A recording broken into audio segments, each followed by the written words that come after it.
Prison is expensive, not even counting the drugs I bought in jail. I spent about $25,000.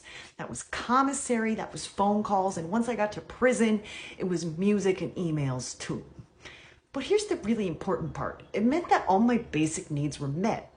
Always. I could buy shoes, so I wasn't getting blisters on my feet like a lot of my friends were. I could buy t-shirts, clothes to work out in. That meant I could exercise. I could have books sent in to me that I wanted to read because the prison library sucked.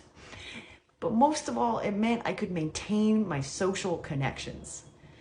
I could max out my phone minutes every month, 300 minutes. There was no cap on emails, so I would email as much as I wanted. That's how I became a published writer from prison, is I could sit down on those kiosks and use them like my personal diary because I didn't care that it was charging me 5 cents a minute.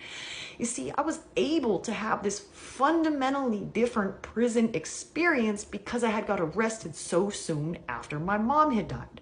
I still had a large portion of the life insurance check left, but it felt so unfair.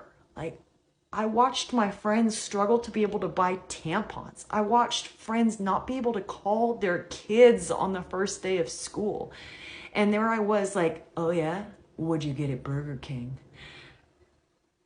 But I couldn't fix the system. I couldn't influence that, you know? That's just how it was. It was super unfair, and I benefited from it. But because my basic needs were always met, I got to work on me. I chilled. You know, I had the minimum job possible. I worked 5 hours a week on yards, sweeping up goose shit. Spent all the rest of my time doing whatever I wanted, writing mostly, which is why I have a successful career now, because practice makes perfect. Reading self-help books, thinking about my recovery, meditating, exercising, getting in shape, all the things. Because I didn't have to worry about survival. But prisons make most people stuck in survival mode. They have to find a hustle just to get by. And that wasn't me. And so then I got out of prison and I still had $12,000 left in my bank account. So I was able to pay cash to start classes at Portland State University, buy myself a whole new wardrobe that I ended up throwing out because none of it was my style once I figured out what that was.